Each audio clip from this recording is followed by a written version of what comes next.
this is Dr. Bonsai here, and I've got another unboxing. So this one, I cheated a little bit because I opened it up to look at the miniatures themselves to make sure that I knew what I was going to talk about. And this is the Kell Hound Striker Lance by Catalyst Game Labs. It's got 4 minis, Alpha Strike cards. You know the drill if you've been in Battletech since the latest Kickstarter. Crusader on jump plumes, you know, the whole nine. So we're going to go ahead and crack this open. Sorry for the glare on the packaging. I'm trying to get my lighting right. So there's that. And here we go. So we get our pilot cards. These are more for like role playing, that kind of thing. They also have pilot abilities. So Uziel Elrich, Daniel Allard, 1-1, good lord. Westland Seed,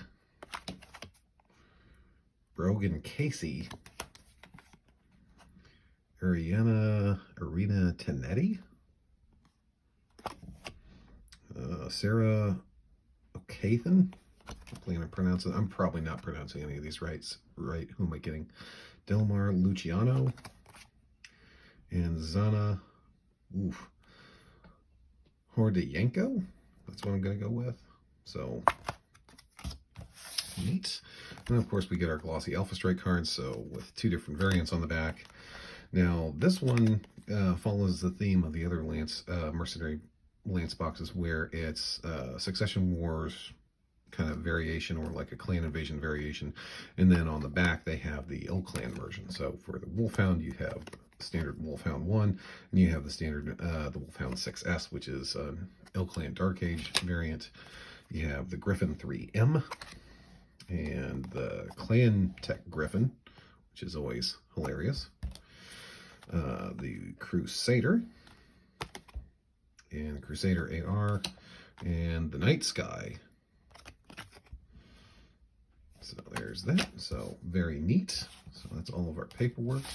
So let's get to the main event, shall we? So we've got our miniatures. So we've got our Wolfhound, our Night Sky, our Griffin, and this is the big one, the Crusader on jump jets. So again, kind of doing the same format that we had before, which is I'm going to look at each miniature individually, and then I'm going to kind of look at, I'm going to kind of compare them to the existing models. So obviously the big get for this one that has no model to compare it to other than the really dastardly bad Ironwind Metals model is the Night Sky. So as you can see, it's highly detailed. It's kind of got like this weird mouth architecture. It makes it look like it's one of the Evangelions. That would be a great April Fool's thing. Camo specs, if you're listening, paint one of these up as Ava Unit 1, because that would be hilarious. And I am just outing myself as a horrible, horrible nerd. So very nice, solid mech, solid stats, excellent detail, nice and depthful, very good. So that's the unique one. The next one is the Griffin. Now the Griffin has, it looks like a larger LRM launcher. I kind of don't like how they did this, because it kind of looks like it slightly melted. Like it's like there's a case for like, oh, this is an oblong shaped launcher. Like you could do that, but it just looks weird and lumpy. I'm not a fan of that. And then of course, you know, very much standard. And for comparison purposes, we have the Griffin from Game of Armored Combat. So as you can see, the new Kell Hound one has a lot more motion to it. The missile launcher, obviously bigger, as previously stated. Just basically more action in the pose, which is not a bad thing. So there's those. And then you have the Wolfhound.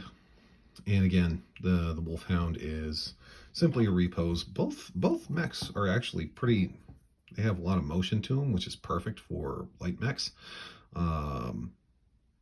You know, more motion for light mechs is always a good thing. It makes them really come alive on the tabletop, especially when you get them painted. So there's that. And really, if you you would be hard pressed to tell which one goes from where. This one is the standard lance pack. This one is the striker wolfhound. So there's that. And then finally, the crusader. So like the other mechs so far, this is just held in by friction, a little bit looser than the other one. So basically you just take that off here, big old holes, and then you have pegs and holes in the feet. And then you have this. And again, one peg is bigger than the other, so you can figure out where to put it. Now, what if you didn't want to mess with this? What if you wanted to drop this on the base? Well, you can't. But you can. Basically, this is a little piece of terrain. I'm sure it's supposed to be some sort of smashed mech, but so as you can see, it's kind of got this architecture where it hooks around, so you're supposed to like plug it here so that it's actually kind of a tight fit, so that lines up with that. Then you line up the feet, and the pegs for these are actually pretty tight, so actually you want to kind of rotate it until you get the other foot seated. All right, so there you go. So I don't like the fact of how it's kind of hanging off the base a little bit. That triggers my OCD, but otherwise that's a very valid display option, especially when you can kind of hide the join around the base. But this does kind of force you to either, unlike the other ones where it's like you can do one or the other, or you can just kind of leave it loose and held in by friction, you kind of have to choose one or the other, because it's really dependent on this little piece of terrain to sit flush with the base, unless you like glue this to the foot. But if you glue it to the foot, then you're going to do so. I don't know what the answer is. Answers in a postcard. This is a distinct variant besides the obvious jump jets. It's also got smaller SRM racks. It looks like the LRM tubes are the same. It does, it looks like it has the machine gun medium laser cluster on one arm, but the other one lacks the machine gun, and this is a primed model. Excuse me. So there you go. So again, a lot more motion, very dynamic to pose for this fella here. A little bit of a mold line running around the top of the head. I don't know if you can see that on camera, but there is a very substantial mold line. There it is, if you can see that. But yeah, so that's it. Another great little addition to the Battletech family.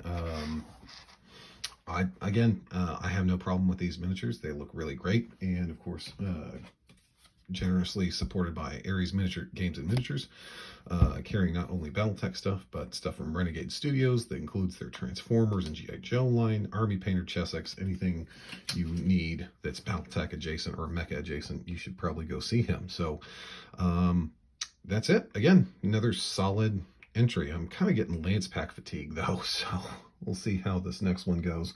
I did get the Highlander box coming, so that one's going to be try to get that review out in a few days whenever those minis hit. So that's it. We'll talk to you guys then. Bye.